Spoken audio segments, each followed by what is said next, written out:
Hi, welcome to the Devil's Advocate, and today we're going to talk about why Nikola, at least in the short term, is going to be okay despite the scathing report that Hindenburg Research has put out, and the fact that Nikola has practically no answers to all the 53 points that they have put out, and it has, in fact, incriminated itself over a few of its responses. Let's get into it, shall we? I shared a video a few days back talking about why GM is actually very happy with the deal and that GM has some long-term plans with Nikola that effectively will give hopefully GM a competitive advantage over rest of the legacy automotive manufacturers and possibly a chance to compete with Tesla, at least in GM's minds. Now, there's a article that came out in one of the mainstream finance media saying that GM's eyes are wide open, and I agree. Mary Barra, CEO of GM, she had to defend herself in terms of the Nikola deal. But the fact is that GM has had absolutely nothing to lose. It got uh, about $2 billion worth of stake in Nikola, which is about 11% of Nikola. Well, unfortunately, it's only $1.4 billion after the report, but the stocks have been climbing back up, so the value is essentially increasing. So it's essentially free valuation, free money for GM. GM is also getting $700 million to create or build production lines. Remember, GM can not only produce Nikola vehicles in these production lines, but also their own vehicles as well. So GM is effectively getting a discount on the capex required to build their own production lines for EVs. Now, GM gets to keep 80% of regulatory emission credits. Now, imagine a lot of people in the finance media have been saying one thing about Tesla for the last uh, year, 2 years, etc., that the only reason that Tesla is able to eke out a profit in whichever quarter it has is because it has been selling regulatory credits. So, regulatory credits are, at least as of today, a very important part of any EV's business. And GM seems to be able to, calculate that or factor that into its calculations. And it has essentially taken away a lot of the upside away from Nikola and into GM. It will also supply its fuel cell systems into Nikola's semi trucks. Well, yes, GM has fuel cell technology, as does Nikola's other partners and investors, but we'll get into that later, right? So, what does GM finally have uh, from this deal, and why is Maribara defending this deal and defending Nikola? Is the fact that GM is basically getting a lot of free money from GM. It is getting potentially a large customer. Sorry, it's my bad. It's getting a lot of money from Nikola. It's getting potentially a very large customer from in terms of building a lot of electric vehicle units. It is getting a customer for its fuel cell program. It is getting a customer for its battery electric vehicle and Ultium platform program. Um, the risk is not only minimal, it's practically not there.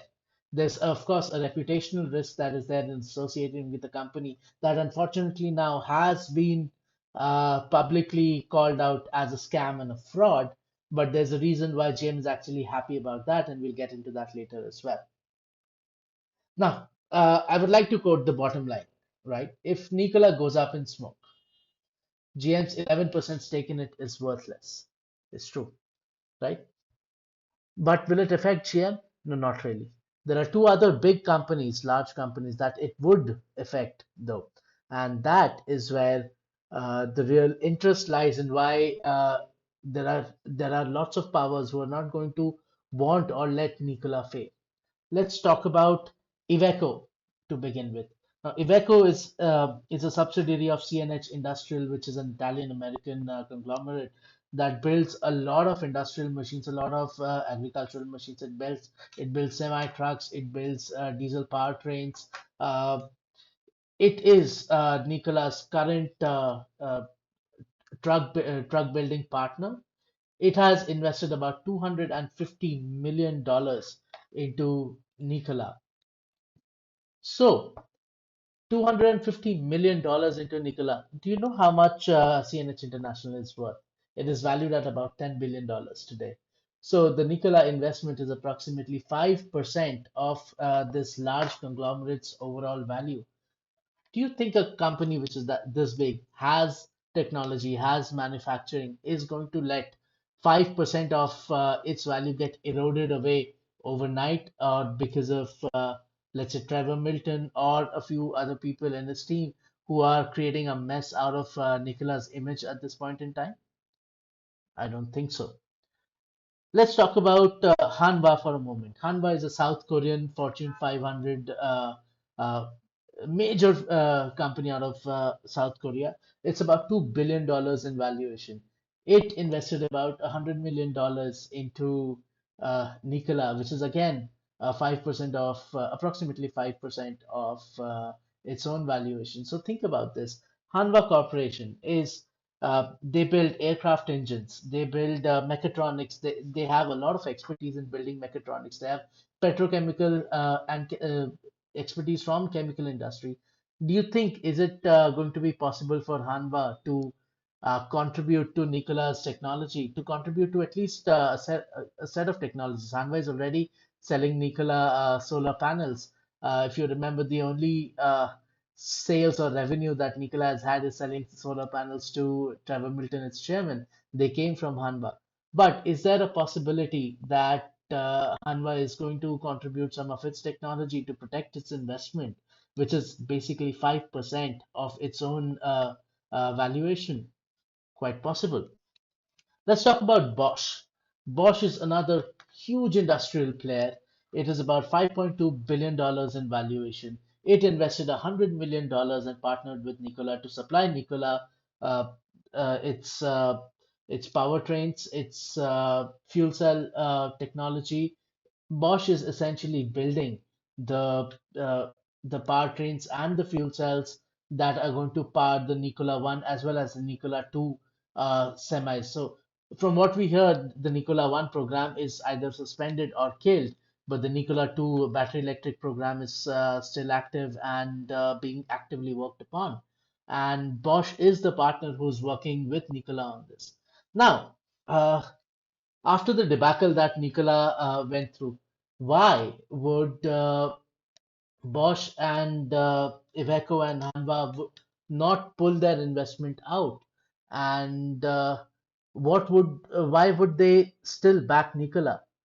Well, Iveco, Hanwha, and Bosch, they're all tied up at this point in time. They're tied up till December 3rd. So the only thing that they can do to protect their investment at this point in time is to stand in Nicola's corner and either not react and make things worse, or throw a few punches into the ring and you know defend Nikola. Now, if you imagine, GM has actually come out in defense of Nikola. Iveco, Hanwha, and Bosch have been very tight-lipped about what's happened with Nikola and the Hindenburg report as well.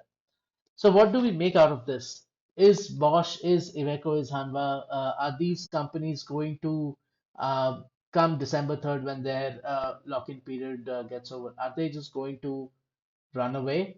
Are they going to sell all of their stock, save whatever investment they have, or pull it out essentially and exit the partnership with Nikola?